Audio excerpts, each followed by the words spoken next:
warahmatullahi wabarakatuh. Jumpa lagi dengan Jos Grab Nur Seri. Pada video kali ini saya akan bahas tentang anggur varian Jupiter yang kita tanam ke dalam tanah langsung atau grounding dalam satu pohon. Ini pohonnya cuma satu ya. Kita buat sekunder dari bawah. Double cordon 2 sekunder ke kiri dan ke kanan dengan rambatan kombinasi trellis dan para-para di tempat ini. Panjang sekunder 7 meter sampai ujung sana. Jadi ke kiri 3,5 meter dan ke kanan 3,5 meter. Ini untuk pembuahan yang keempat kalinya untuk yang ini. Jadi ini pembuahan keempat, mau memasuki pembuahan kelima. Jadi buah yang pertama sudah kita panen, yang kedua juga sudah kita panen, yang ketiga, yang keempat. Karena ini kita buahkan secara terus-menerus. Sebelum kita berbicara atau sebelum kita bahas lebih lanjut dan lebih detail, kita tampilkan dulu seluruh buahnya dulu. Ini tersiernya, kita naikkan ke atas seperti ini. Itu buahnya. Dan ini sedang berbuah lagi, maksimal tandannya. Jadi di pembuahan bertingkat hasilnya meningkat. Ini kurang panjang. Setelah kita buahkan lagi, malainya panjang. Tuh, terlihat. Kita tampilkan secara keseluruhan buahnya dulu. Ini yang sudah Verizon seperti ini. Ini ya. Sampai sana. Ini buah-buah yang sudah jadi berry. Nih, sampai ujung-ujung sini. Jadi ini buahnya sangat banyak. Terus menerus. Nih, terlihat ya. Dari sini aja kita lihat. Nih. Cukup banyak buahnya. Ini yang baru fruit set. Kita lihat yang sudah besar. Ini seperti ini.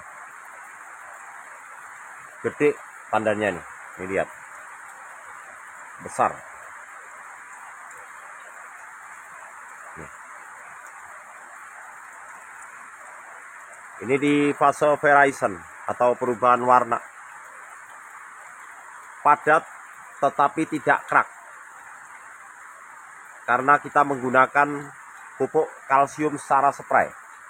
Jadi aplikasi pupuk kalsium pada beri anggur sebanyak 3 kali di fase fruit set atau berry set 40 HSP dan menjelang Verizon membuat buah anggur lebih kuat, tidak mudah pecah. Dan ini hasilnya. Penjarangan yang tepat, dosis GA3 yang tepat dosis dan tepat waktu, membuat tandannya panjang, malainya panjang, padat, berukuran berinya besar tetapi tidak kerak, mulus sampai kita panen. Tinggal menunggu beberapa hari lagi, buah-buah anggur ini siap untuk kita petik. Cukup panjang ini, terlihat ya, dari sini ke sini. Tuh.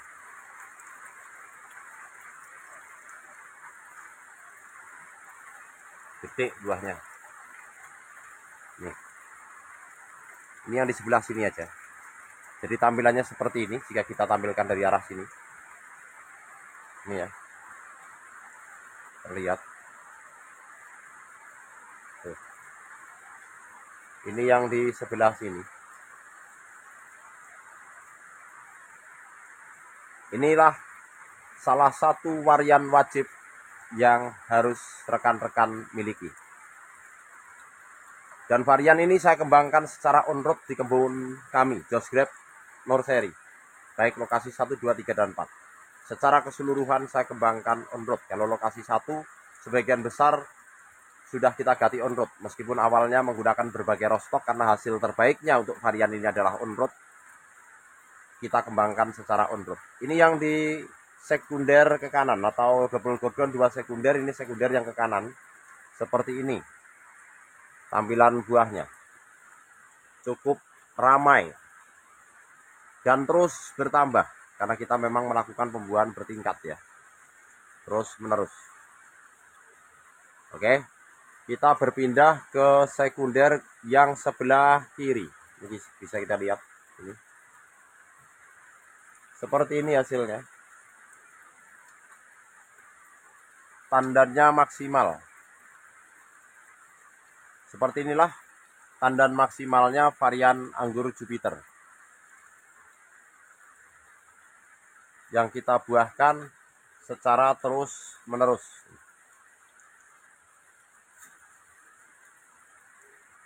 Kita dekatkan bahwa beri ini mulus, tidak terkena hama dan jamur. Terlihat ya. Yang di sebelah sana juga cukup padat.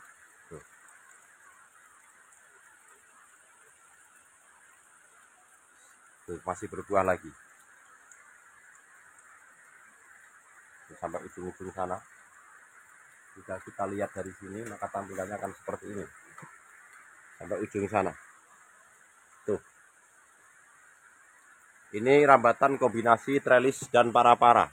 Ini yang awalnya pembuahnya trellis, kita naikkan ke para-para karena kita terus membuahkan secara terus menerus di tempat ini. Ramai buahnya.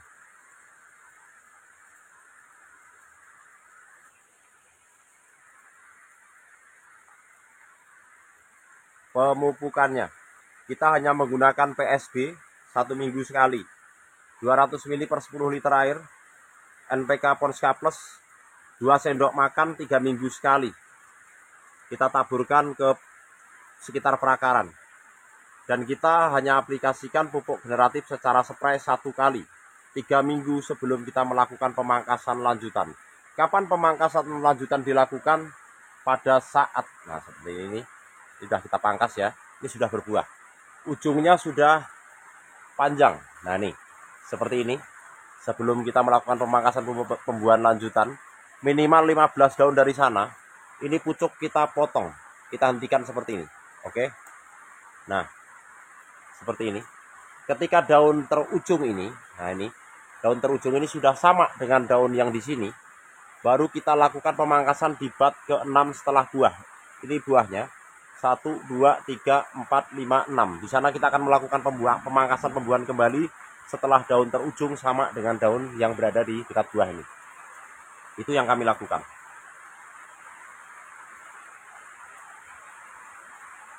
Dan hasilnya seperti ini. Sangat ramai.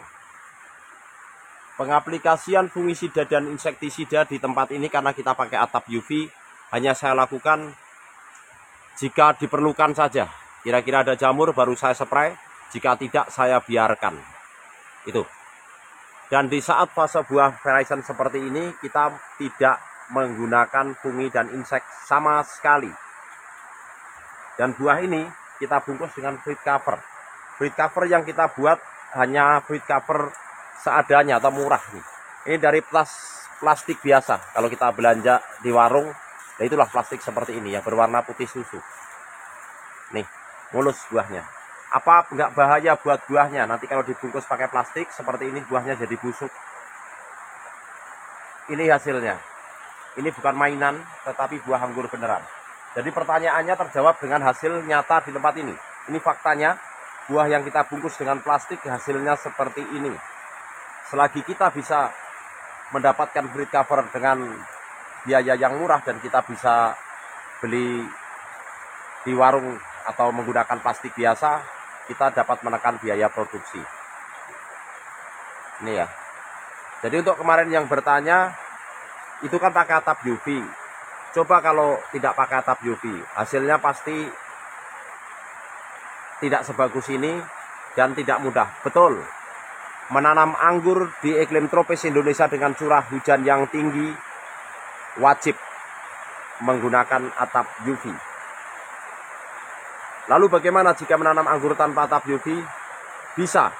Bisa, asalkan kita rajin melakukan perawatan, pengaplikasian fungisida dan insektisida rutin jika hujan turun terus-menerus. Tanpa itu semua dapat dipastikan pohon anggur ini hancur. Pengalaman di saya sendiri, tempat ini 4 tahun lamanya sebelum saya pasang greenhouse ini, kebun ini 4 tahun lamanya tanpa atap UV.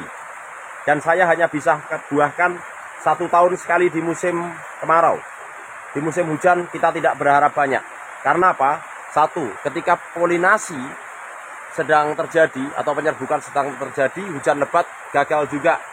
Dan perawatannya sangat melelahkan jika tanpa atap UV. Dan buah-buah dalam kondisi seperti ini jika terkena hujan terus-menerus hancur. Jadi menanam anggur tanpa atap UV bisa nggak? Bisa, asalkan kita rajin merawatnya. Tetapi kalau di pembuahannya dengan hujan yang intensitas hujan yang tinggi, kita akan sulit mendapatkan kualitas buah yang baik. Karena itulah saya sarankan jika teman-teman menanam anggur di tempat terbuka tanpa atap UV, pembuahannya dilakukan di musim kemarau untuk hasil terbaik. Gitu ya. Jadi bisa menanam anggur tanpa atap UV, bisa.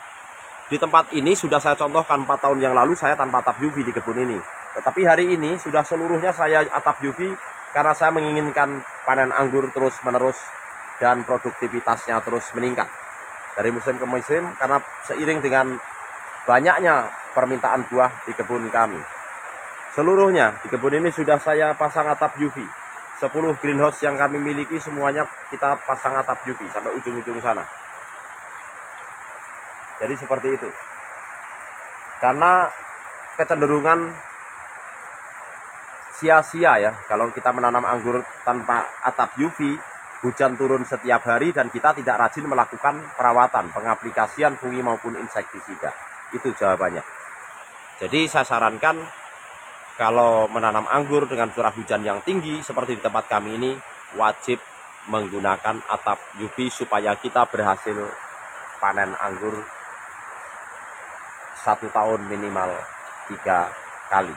2 atau 3 kali. Kalau kami lakukan 4 kali, bahkan bisa lebih karena kita terus membuahkan, melakukan pembuahan bertingkat seperti yang kami lakukan di tempat ini. Ini varian Jupiter, itu varian Gosby, ini varian Ilaria yang sedang berbuah, di sana Cherry Crystal, dan itu Dixon. Sampai sana-sana, itu yang hitam itu Gosby, sana Dixon. Oke, sekian dulu. Semoga video ini bermanfaat dan menginspirasi. Terima kasih. Wassalamualaikum warahmatullahi wabarakatuh. Kebun Josgrab Nursery lokasi 2 di tempat ini.